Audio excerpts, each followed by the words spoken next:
क्या हाल चाल है? हमें उम्मीद है कि आप सभी लोग जहाँ कहीं भी होंगे स्वस्थ होंगे, मस्त होंगे और अच्छे होंगे। मेरे प्यारे बच्चों, आज हम आपके लिए लेकर आए हुए हैं 11वीं क्लास की एनसीईआरटी मैथ। अ, ये आपका रहा अध्याय नंबर 1। अध्याय नंबर 1 में हम पढ़ेंगे बच्चों समुच्चय। समुच्चय जिसको हम लोग बोलते हैं बच्चों, इंग्लिश भाषा में बोलते हैं सेट। क्या बोलते हैं? सेट। ये आपका रहा लेक्चर नंबर 1। ये आपका रहा लेक्चर नंबर 1। इस लेक्चर नंबर 1 में, इस अध्याय में के अंतर्गत हम लोग क्या क्या चीज़ पढ़ने वाले हैं, आइए बच्चों हम लोग उसको देखते हैं। इस अध्याय के अंतर्गत बच्चों, इसको हम अध्याय की प्रगति बोलते हैं। अध्याय की प्रगति मतलब इस अध्याय के अंतर्गत हम लोग क्या पढ़ने वाले। ठीक है बाबू। तो हम लोग पहले पढ़ेंगे समुच्चय और उनका निरूपण। समुच्चय और उनका निरूपण यानी कि समुच्चय क्या होता है और उसको कैसे निरूपित किया जाता है, हम लोग इसमें पढ़ेंगे। ठीक है। फिर इसके बाद आता है आपका दूसरा नंबर। दूसरे नंबर पढ़ेंगे समुच्चय का निरूपण। सॉरी सॉरी सॉरी सॉरी रिक्त समुच्चय यानी कि रिक्त समुच्चय क्या है, इसको हम लोग इस अध्याय में जानेंगे। ठीक है। फिर इसके बाद हम लोग पढ़ेंगे तीसरी नंबर आपका आता है बाबू परिमिति और अपरिमिति समुच्चय। यानी कि परिमित समुच्चय क्या है और अपरिमित समुच्चय क्या है, इस अध्याय में हम लोग इसको जानेंगे। ठीक है। फिर आप लोग आगे बढ़ेंगे। आगे बढ़ने पर हम लोग को मिलेगा क्या? समान समुच्चय। यानी कि समान समुच्चय क्या है, इसको हम लोग इस अध्याय में जानेंगे। फिर इसके बढ़ते हुए हम लोग बढ़ेंगे अगले क्रम पर आपका उप समुच्चय यानी कि उप समुच्चय क्या है, इसको हम लोग समझेंगे। ठीक है बाबू। इतना समझने के बाद हम लोग चलेंगे 6वें नंबर पर। 6वें नंबर आपका आता है आपका घात समुच्चय। घात समुच्चय क्या है, इसको हम लोग समझेंगे। ठीक है। फिर इसके बाद पढ़ेंगे सार्वत्रिक समुच्चय। यानी सार्वत्रिक समुच्चय क्या है, हम लोग इसको समझेंगे। फिर आगे पढ़ेंगे वेन आरेख। वेन आरेख क्या है, इसको हम लोग समझेंगे। इसके बाद हम लोग समझेंगे समुच्चय पर संक्रियाएं। इस समुच्चय पर संक्रियाएं क्या है, इसको हम समझेंगे। जैसे ठीक है। फिर इसके बाद पढ़ेंगे हम लोग समुच्चयों का पूरक। इसके बाद हम लोग पढ़ेंगे दो समुच्चयों के सम्मिलन और सम्मिश्र पर आधारित व्यवहारिक प्रश्न। इसके बाद जो आपका जो समुच्चय है, समुच्चय अध्याय आपका समाप्त हो जाएगा। है कि नहीं बाबू? ये सभी चीज़ों हमने जो अभी देखा इस अध्याय के अंतर्गत, सभी चीज़ों को एक ही लेक्चर में हम पढ़ नहीं सकते। ये पढ़ सकते हैं? नहीं पढ़ सकते। तो हम लोग क्या करेंगे बाबू? तो आज की क्लास में हम लोग क्या पढ़ने वाले हैं? तो आज की क्लास में हम लोग पढ़ेंगे समुच्चय। समुच्चय क्या है, इसको पढ़ेंगे। फिर इसके बाद पढ़ेंगे समुच्चय के अवयव। कि समुच्चय के अवयव क्यों, किस चीज़ का नाम है, किस बला का नाम है, हम लोग किसे कहते हैं, हम लोग जानेंगे। फिर इसके बाद समझेंगे समुच्चय का निरूपण। समुच्चय को कैसे निरूपित करते हैं। तो समुच्चय के निरूपित करने के दो तरीके हैं बच्चों। एक है समुच्चय निर्माण रूप और दूसरा है हमारा रोस्टर रूप। इतना समझने के बाद आज की जो लेक्चर नंबर 1 है यहीं पर समाप्त हो। तो आइए बच्चों आज क्लास शुरुआत करते हैं। क्लास शुरुआत करने से पहले अगर आप लोग हमारी यूट्यूब चैनल यस431 अकेडमी को सब्सक्राइब न किया हो तो हमारी यस431 अकेडमी को चैनल को सब्सक्राइब कर लीजिए। बेल आइकन न दबाना न भूलें ताकि कि सारी वीडियो नोटिफिकेशन आप तक पहुंचते रहे। आइए बच्चों आज क्लास शुरुआत करते हैं।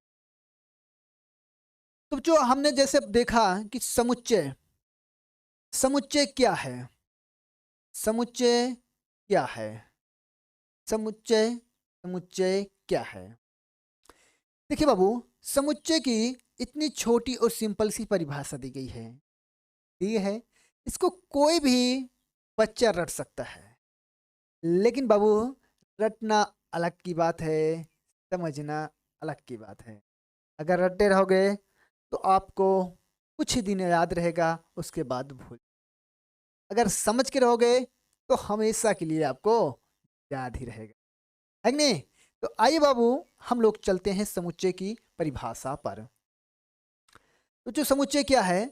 समुच्चय भिन्न भिन्न अवयवों का सुपरिभाषित संग्रह है। यानी कि समुच्चय भिन्न भिन्न अवयवों का सुपरिभाषित संग्रह है। समुच्चय है कि नहीं? तो समुच्चय में परिभाषा में दो चीजें बहुत महत्वपूर्ण है। कौन कौन सी? एक है बाबू भिन्न भिन्न। क्या है? एक है भिन्न भिन्न और दूसरी है सुपरिभाषित संग्रह। क्या है? सुपरिभाषित संग्रह। भिन्न भिन्न का मतलब होता है बाबू अलग अलग, तो एक दूसरे से अलग हो, भिन्न हो, उसको बोलते हैं भिन्न भिन्न। और सुपरिभाषित का मतलब क्या है तो बाबू इसको हम लोग समझते हैं। सुपरिभाषित का मतलब होता है एक ऐसा संग्रह, एक ऐसा संग्रह, एक ऐसा संग्रह, संग्रह जो व्यक्ति से व्यक्ति या स्थान से स्थान से स्थान परिवर्तित परिवर्तित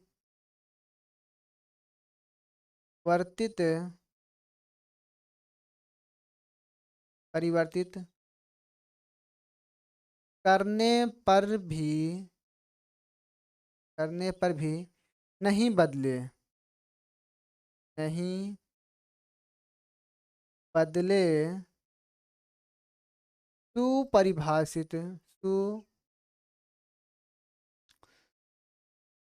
सुपरिभाषित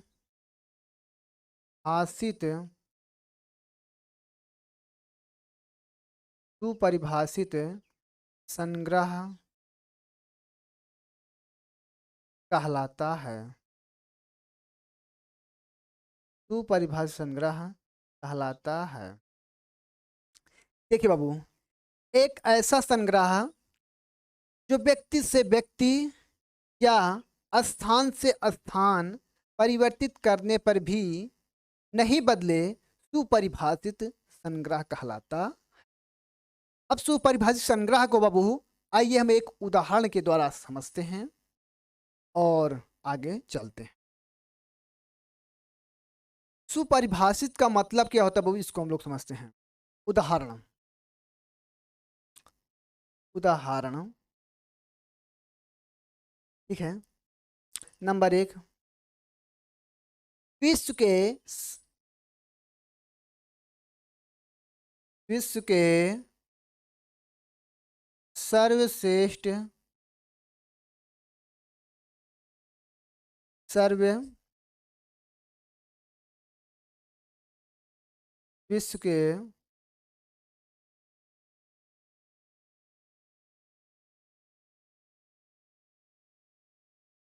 सर्वश्रेष्ठ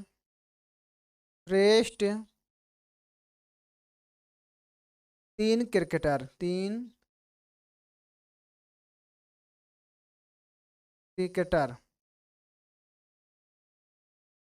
विश्व के सर्वश्रेष्ठ तीन क्रिकेटर, है ना। और दूसरा नंबर है आपका, आपकी आपकी पसंदीदा पसंदीदा आईपीएल आईपीएल टीम, यानी कि इंडियन इंडियन प्रीमियर लीग, है ना। और तीसरा है बाबू आपका, तीसरा है अंग्रेजी वर्णमाला के अंग्रेजी वर्णमाला के वर्णमाला के स्वरों का संग्रह संग्रह। और चौथा आपका, चौथा नंबर, चौथा है आपका मैथमेटिक्स, मैथमेटिक्स,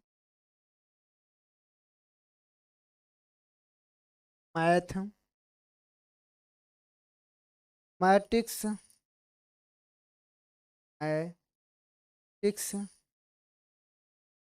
सॉरी, मैथमेटिक्स के अक्षरों का संग्रह। बस करें बाबू, एक और ले लेते हैं, 5 हो जाए आपका, है ना। तो पांचवा है 10 से छोटी, 10 से छोटी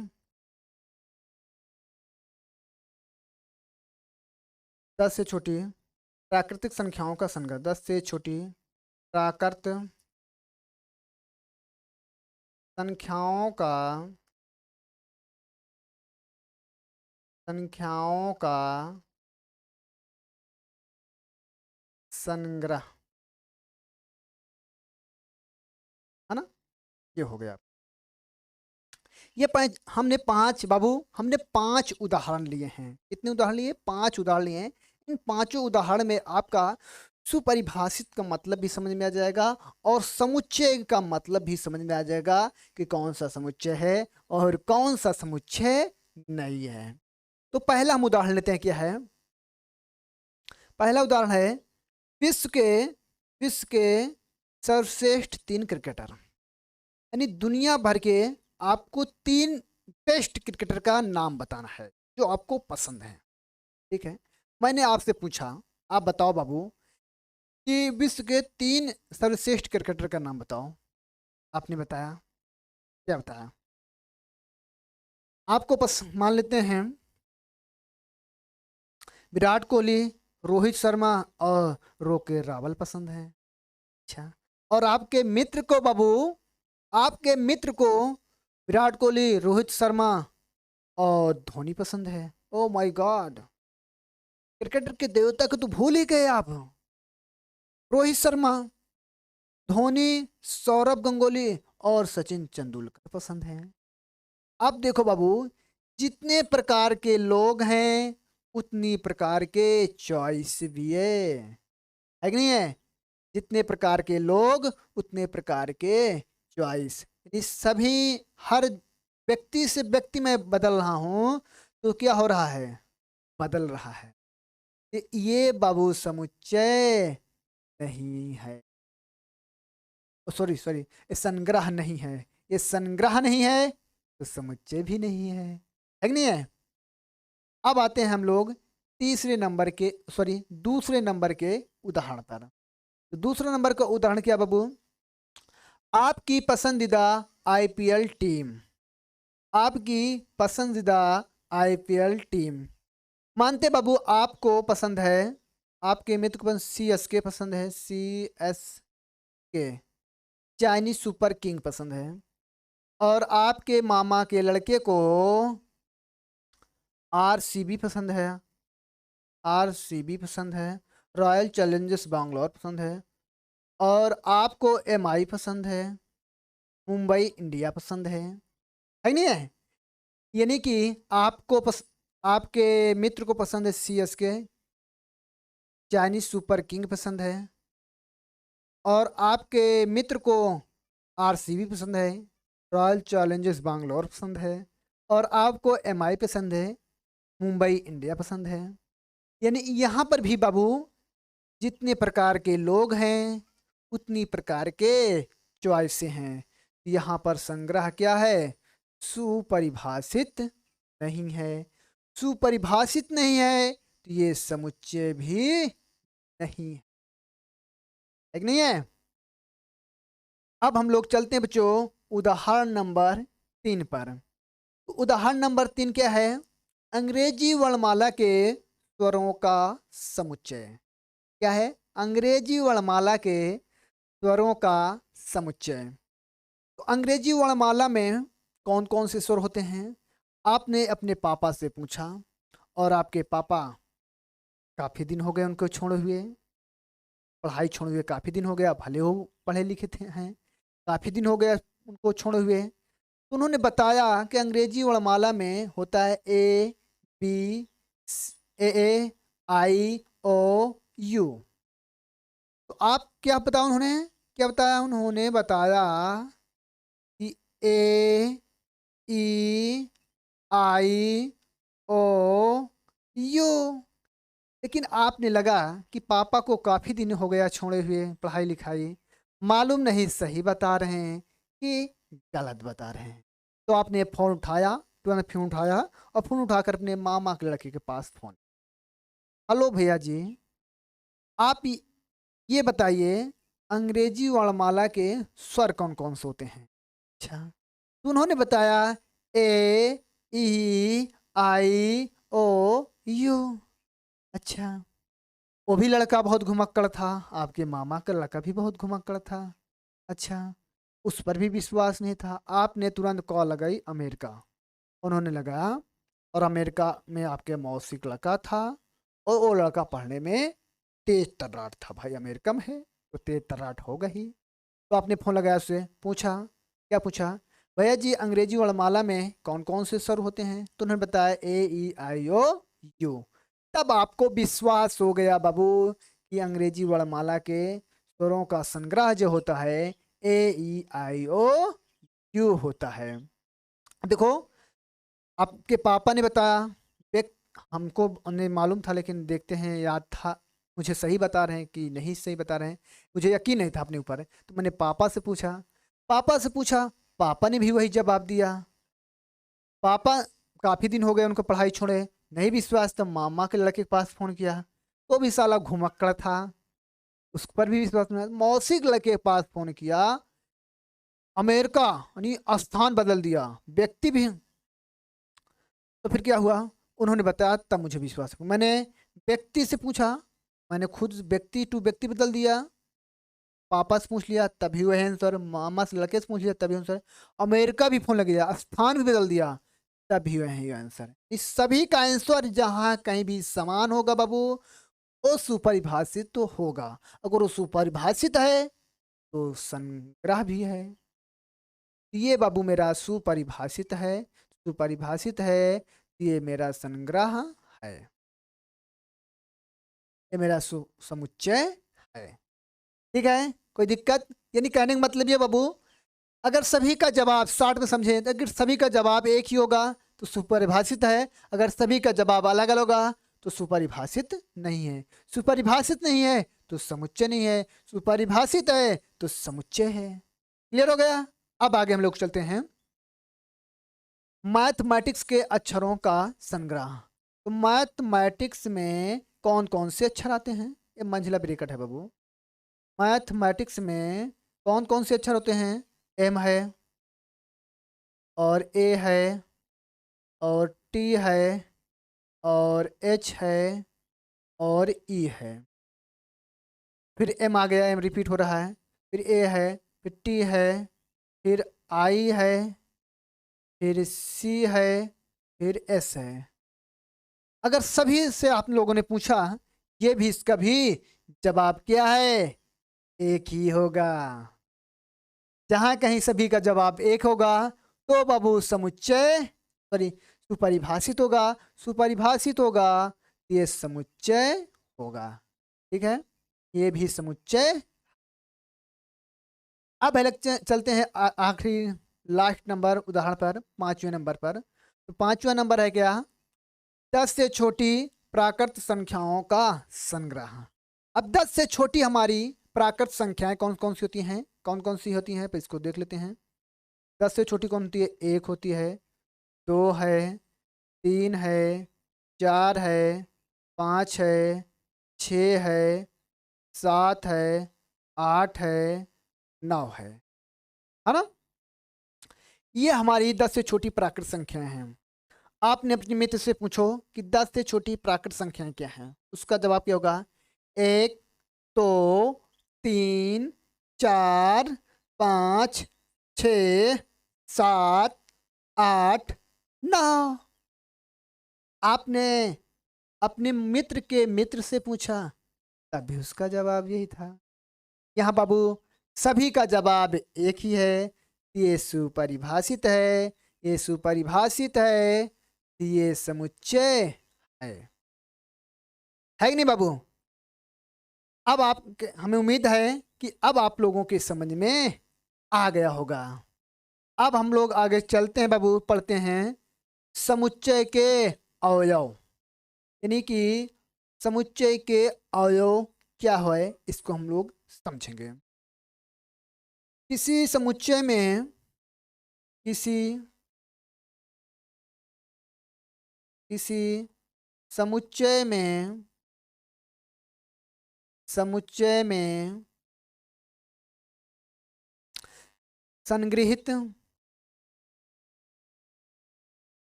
संग्रहित प्रत्येक वस्तु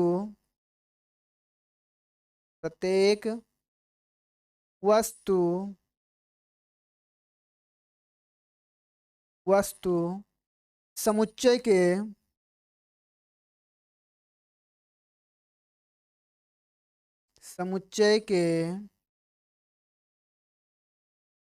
अवयव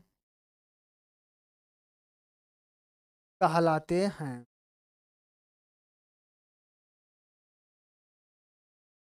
ये रही बाबू इसकी परिभाषा। किसी समुच्चय में संग्रहित प्रत्येक वस्तु समुच्चय के अवयव कहलाते हैं। एक उदाहरण लेते हैं। उदाहरण क्या है? अंग्रेजी वर्णमाला के स्वरों का समुच्चय।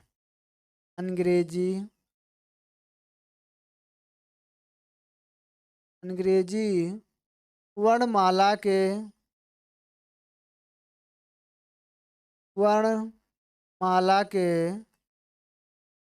स्वरों का समुच्चय। अंग्रेजी वर्णमाला के स्वरों का समुच्चय। तो बाबू इसको समझने से पहले एक बहुत महत्वपूर्ण चीज है, एक बहुत महत्वपूर्ण चीज है बाबू, उसको हम लोग समझ लेते हैं क्या है। इसको हम लोग स्टार लगाकर लिखते हैं, क्या है, इसको बहुत महत्वपूर्ण है। समुच्चय को हम समुच्चय को हम अंग्रेजी वर्णमाला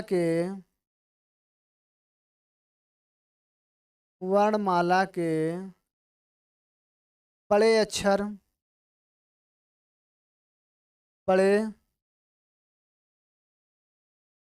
अक्षरों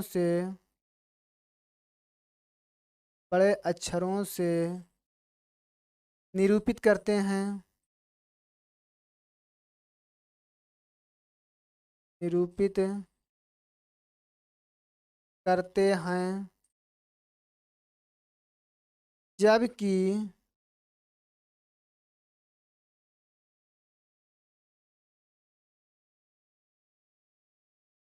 जबकि इसके अवयवों को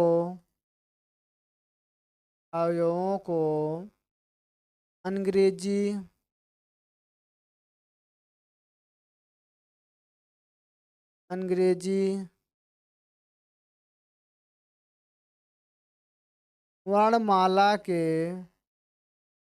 वर्णमाला के छोटे अक्षरों से निरूपित करते हैं।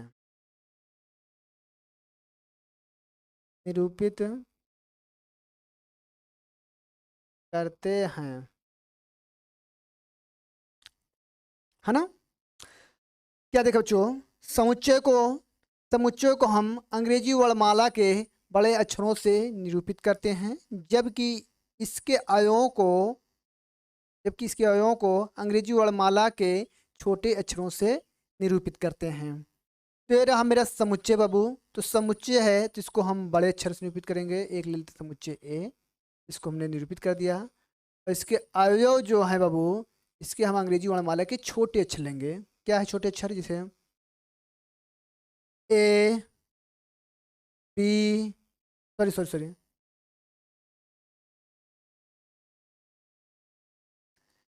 ए ई आई ओ यू, ये होता है बाबू इसका।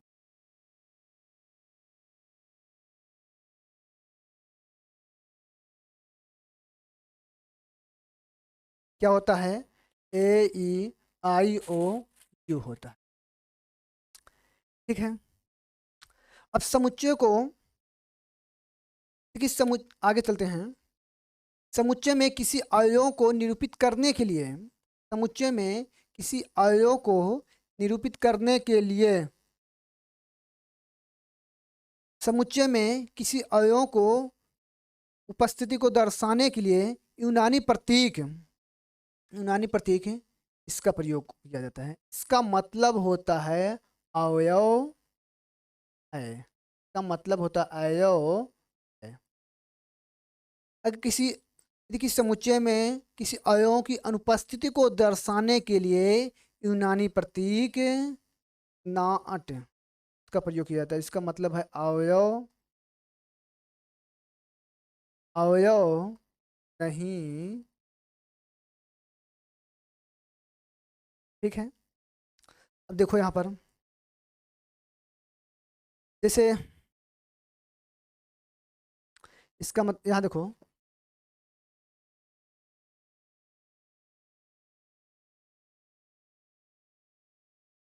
यहाँ देखो, जैसे ए है, ए समुच्चय ए का अवयव है तो एलिमेंट ऑफ कर दे। ठीक है, और ई समुच्चय ए में है तो एलिमेंट ऑफ कर देंगे, और बी समुच्चय ए में नहीं है तो नॉट एलिमेंट ऑफ कर दे, है कि नहीं है? नॉट एलिमेंट ऑफ कर देंगे, है कि नहीं बाबू? आइए बाबू, अब जो हम लोग चलते हैं एक उदाहरण के माध्यम से समझते हैं आगे क्या है। उदाहरण नंबर आपका 1, उदाहरण आपका 1 है। क्या है? मान लीजिए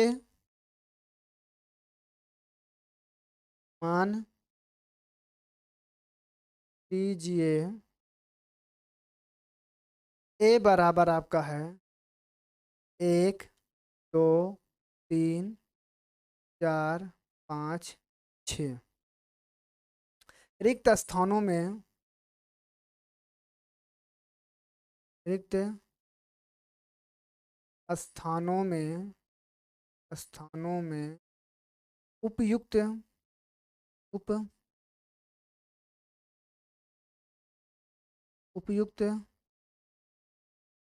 उपयुक्त प्रतीक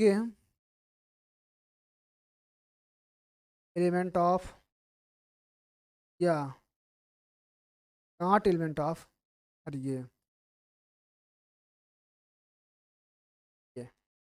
बहुत सिंपल सा उदाहरण है बाबू, बहुत सिंपल सा है।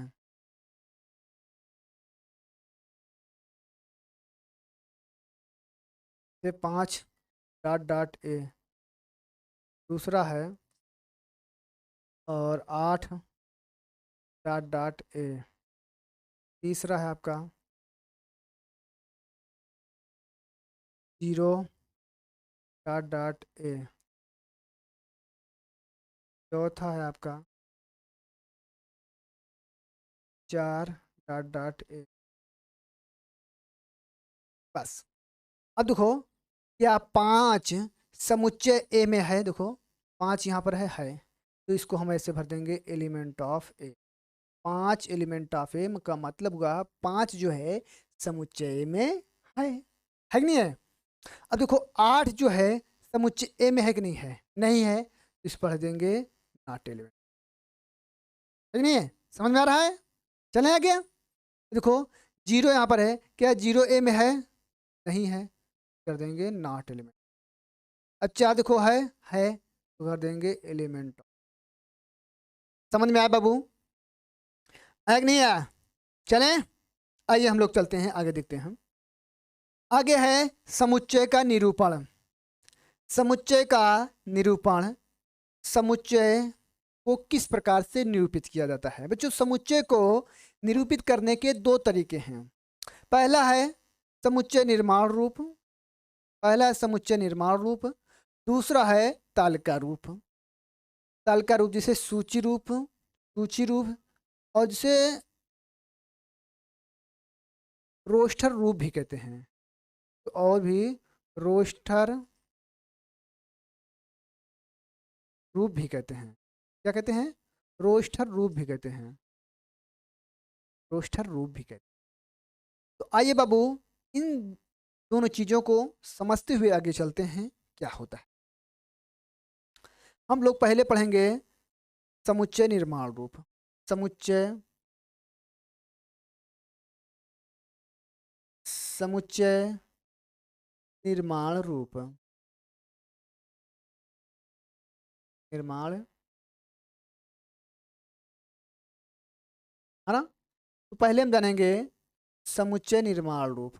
ये कि समुच्चय निर्माण रूप क्या है? वह रूप, वह रूप जिसमें समुच्चय के अवयवों को, समुच्चय के अवयवों को, अवयवों को, वह रूप जिसमें, वह रूप जिसमें समुच्चय के अवयवों को, अवयवों को, अवयवों को एक निश्चित, निश्चित नियम से, नियम से जोड़कर, जोड़कर लिखा जाता है, जाता है। वह रूप जिसमें समुच्चय के अवयवों को एक निश्चित नियम से जोड़कर लिखा जाता है। एक उदाहरण लेते हैं। उदाहरण आपका है अंग्रेजी वर्णमाला के स्वरों का समुच्चय। अंग्रेजी वर्णमाला के, वर्णमाला के स्वरों का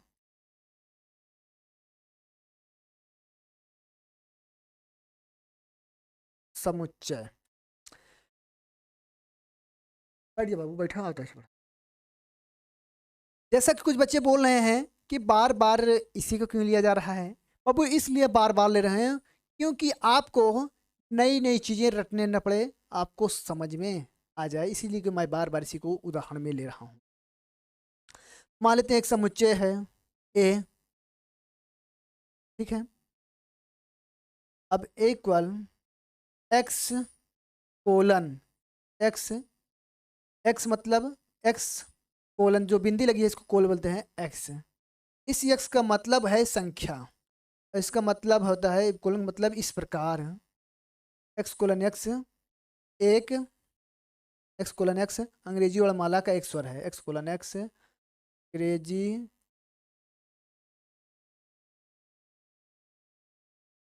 वर्णमाला का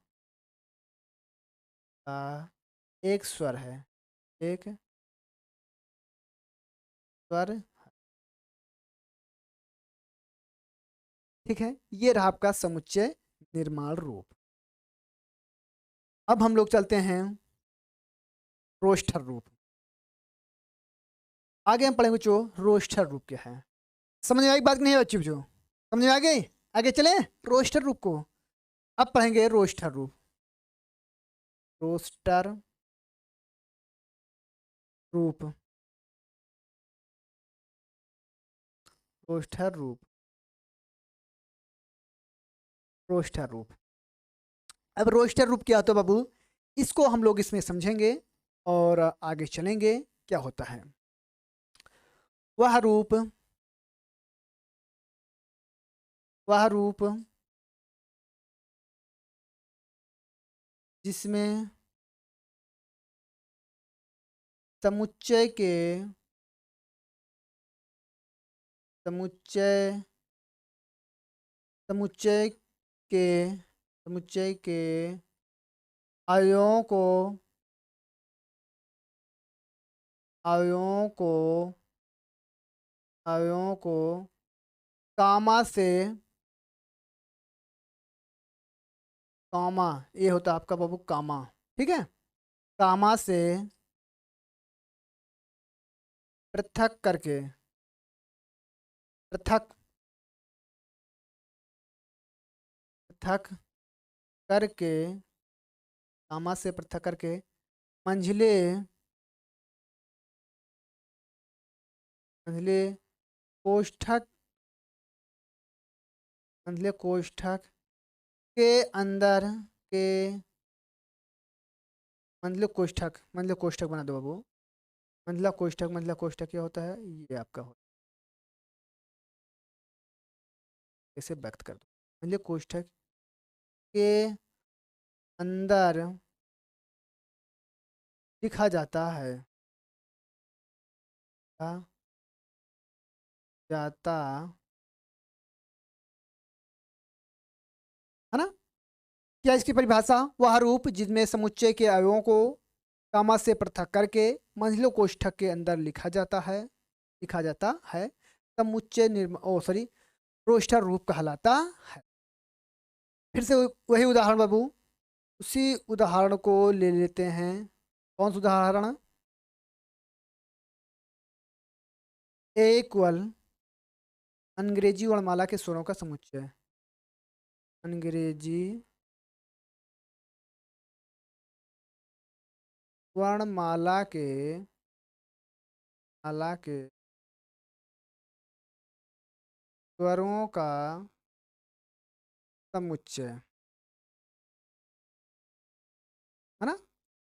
तो अंग्रेजी वर्णमाला के स्वरों का समुच्चय, तो अंग्रेजी वर्णमाला में कौन कौन स्वर होते हैं, ए होता है ना, ई होता है, ए ई आई ओ, यही तो होता है। हमने क्या कहा, वह रूप जिनमें समुच्चय के अवयवों को कामा से पृथक करके, मैंने ए लिखा कामा लगा दिया, ए कामा लगा दिया, ई लिखा कामा लगा दिया, आई लिखा कामा लगा दिया, फिर क्या कामा से पृथक करके मंझले कोष्ठक के अंदर मंझला कोष्ठक लगा दिया, चे ओ रोस्टर।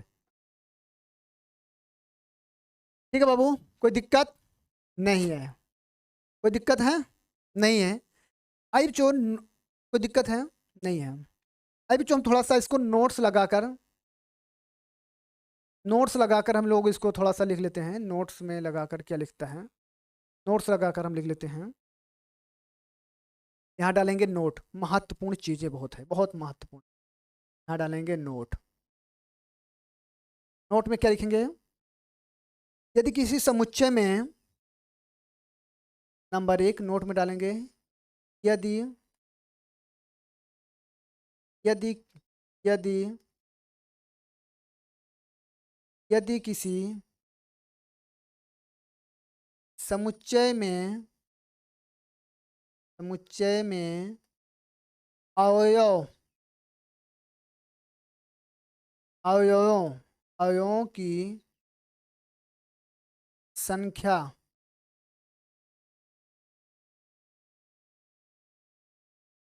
कम है, यदि किसी समुच्चय में अवयवों की संख्या कम है, कम है, तो उसे, तो उसे सूची रूप में लिखा, लिखा जाना सुविधाजनक है,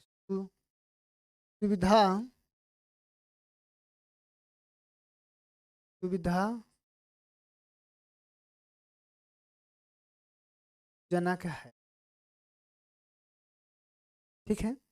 यदि किसी समुच्चयों में अवयवों की संख्या कम है उसे तो उसे सूची रूप में लिखा जाना सुविधाजनक होता है। नंबर 2 क्या है? नंबर दो, यदि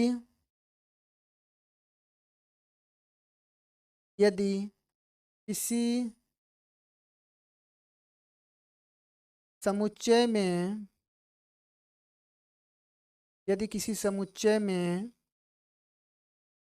अवयवों की संख्या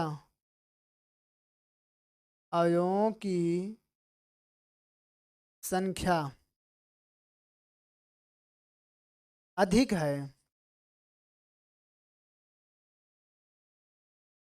है तो उसे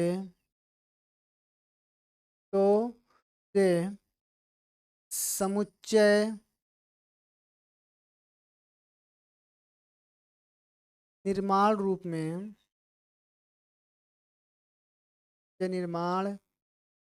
में लिखा जाना सुविधाजनक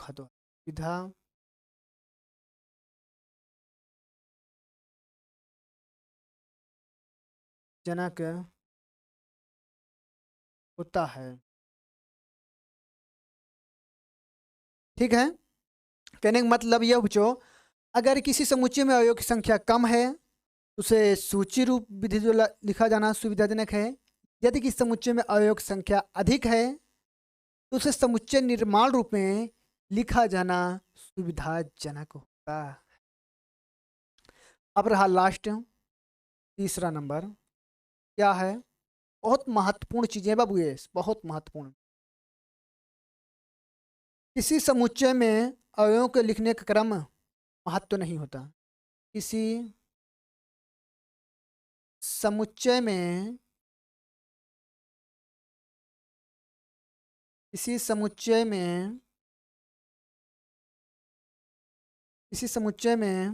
अवयवों का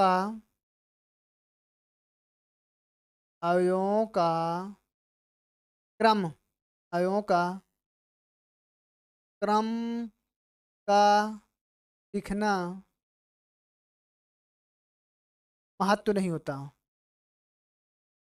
महत्व नहीं होता। है। ठीक है। देखिए समुच्चय में अवयवों का क्रम से लिखना कोई जरूरी नहीं है, कहने मतलब ये बाबू। ठीक है। और लास्ट नंबर और लिख लेते हैं। किसी समुच्चयों को सूचीबद्ध करते समय सिर्फ एक बार ही लिखना चाहिए। ठीक है। यानी कि दो समुच्चय आ गए, जैसे आ गए दो अवयव, अगर एक ही अवयव 2 बार आ गया तो उसे सिर्फ एक ही बार लिखना है, 2 बार नहीं लिखना। ठीक है बाबू, आज क्लास हमारी यहीं पे समाप्त होती है। मिलते हैं अगली वीडियो में। अगर हमारे यूट्यूब चैनल अच्छा लगा हो तो हमारे यूट्यूब चैनल को सब्सक्राइब कर लीजिए, बेल आइकन दबाना ना भूलें। मिलते हैं अगली। जय हिंद, जय भारत।